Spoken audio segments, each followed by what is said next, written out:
Ash has brought us many great memories. Every time he caught a Pokemon, I thought, wow, he actually did it, huh? What really made those moments great were the countless adventures that were to be had with each new member being added to his team. It was like he caught a new friend. Or plot device. There were so many possibilities for what Ash would do with each new member being added to the roster. Have some character development, leave it in the PC, release it, but no matter what he did, these Pokemon always added their own special touch to the series. So today, we'll be talking about which of Ash's Pokemon left a memorable mark and made some great impacts in the anime itself. Except for Pikachu and Charizard, because they impacted the anime every 2 days, and I wanted to show some love to the rest of Ash's team. So welcome everyone to my top 10 favorite Pokemon that Ash Ketchum caught. Hope you enjoy.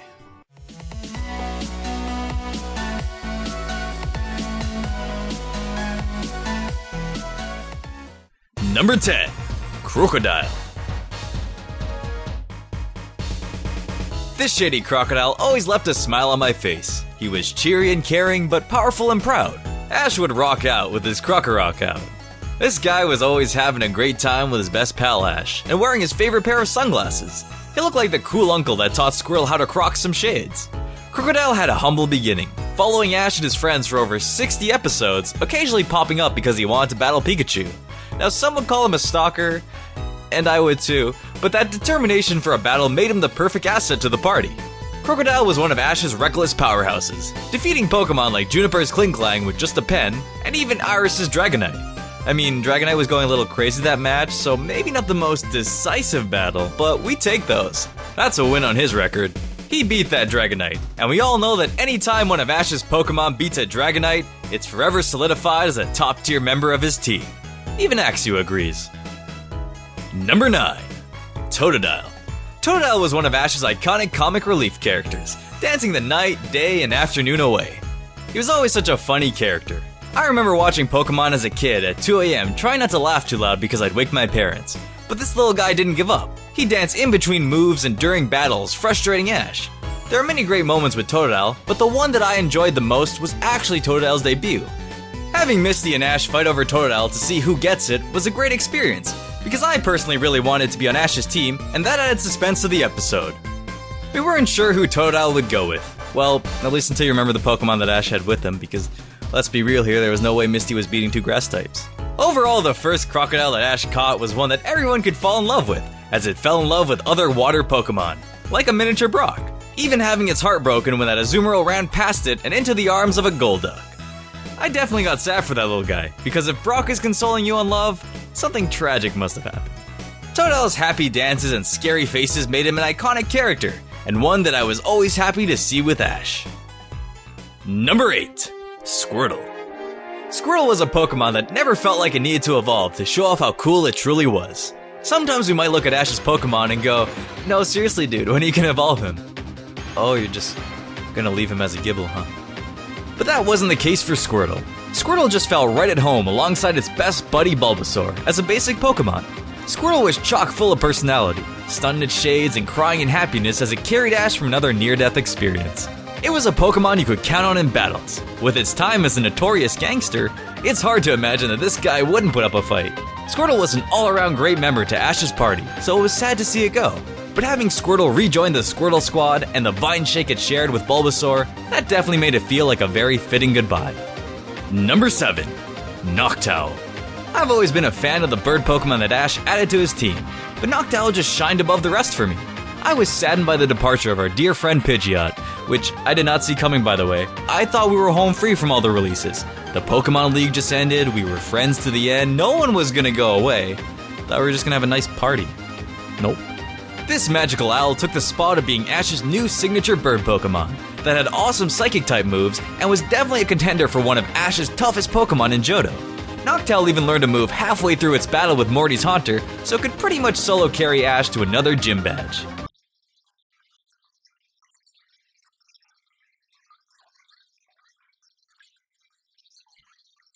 Yeah, take that, Misty. I was also happy to see my boy Ash get himself the first shiny of the series. He deserves something special. Ever since Ash sized up Krabby's with Gary, he might have been feeling a little bit inadequate. So him being able to show off his shiny new bird would trump any other Noctowl Gary could get. Unless he got one that was shiny and bigger. Wow, that suck. Number 6. Tauros. Tauros wasn't a Pokemon you'd see a lot, so whenever Ash would pull it out and let it battle, that made it even more special. I always thought Ash's Tauros was a fun member of the team. He seemed like the perfect fit for Ash's personality. Tauros was enthusiastic and liked to solve his problems by bashing his head into things. Tauros even popped up in the background of Ash's FaceTimes with Oak, wishing you luck against Whitney, because Ash definitely needed that. And even jumping at the chance of replacing Snorlax in the Orange Islands. Look at how happy he looks when Ash actually picks him over Kingler and Muck. He was caught 76 episodes ago, and this is finally his moment to battle. While Tauros was mostly kept in the PC, not being on Ash's Dedede team, it was an awesome surprise to have the bull pop up and join in for an important match. Number 5. Turtwig.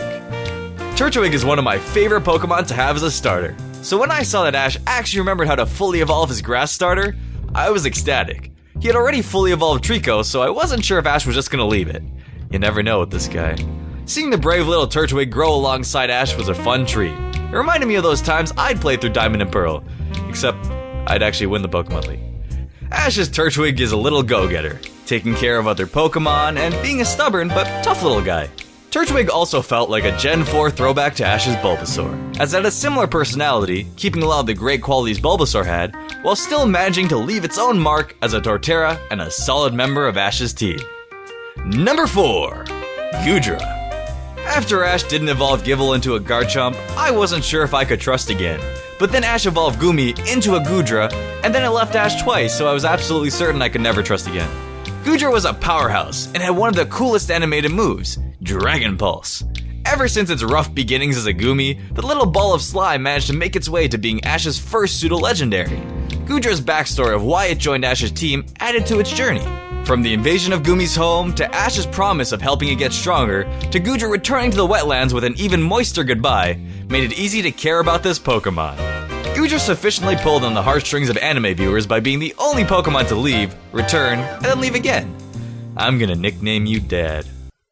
Number 3. Muck. Ash had his little PC crowd, the Pokemon that weren't with Ash all the time, but would get added to the party for some important battles, the Ringers. Ash's Muck was my favorite of that bunch, as always munching on some oak, providing comic relief and just being an all-around fun Pokemon, eating up physical attacks and hugging everyone in sight, even Jessie. Muck was a super silly character, making each episode it appeared in even better. Look at that hug he gives Ash. Everyone should have someone who hugs them the way that Muck hugs Ash. Number 2. Greninja. I've talked a lot about watching a Pokemon grow with Ash, but never one that Mega Evolved into Ash. Ash-Greninja was a really cool concept, making the Pokemon incredibly powerful thanks to the bond it shared with Ash. Ash would even feel the pain Greninja felt during this form. Anytime Greninja took a hit, you'd see that Ash was damaged. Seeing it evolve from the stubborn Froakie that would go through several trainers, even forcing them to return it back to the professor, or just straight up leaving them, to becoming Ash-Greninja is quite the leap. The writers did a great job of showing why Ash and Froakie bonded, with their similar personalities, as well as putting Ash in situations that made Froakie respect him. This is what made the Lumiose conference even more compelling, witnessing the final test that Ash and his Frog Ninja would have to face, all their training being put to the test. Unfortunately, like this list, they fell short of number 1, and then Greninja left to go fight a giant rock because he wanted something easier than the plot armor blocking Ash's league victory. Number 1. Infernape. Infernape has a similar beginning to Charizard, as Infernape was abandoned by his abusive trainer known as Paul, but this time, it got its revenge. Infernape absolutely destroyed Paul, just complete destruction. Its battle with Paul shows off its determination. This is a Pokemon that's always ready for a battle, never giving up, and is even receptive to the advice it's given. Infernape is a Pokemon that was highly motivated to improve itself, especially with Paul being a reoccurring character and Ash's main rival for this season. This battle was the perfect way for Infernape to show us all what it's got. We get to see the never give up attitude that Infernape is known for in full force this battle. It faces off against the person who abandoned it, constantly called it weak, and would make other Pokemon attack it. Infernape gets pushed to the edge, even having to screech out at the ref who thought it fainted. Infernape's unable to...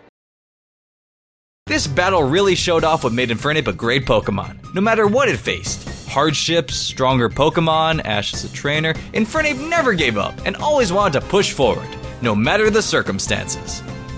Thanks everyone for tuning in. We now have a shirt store which you can find in the description. I'll be announcing it more formally soon, but there will be an update to the store on Monday with new designs, so make sure to check it out. And if you like this video, make sure to leave a like and subscribe to see more. You can can even turn on notifications so you can be part of the early squad. I'm really happy to have you all here, and I'll see you all next time. Until then, keep on catching!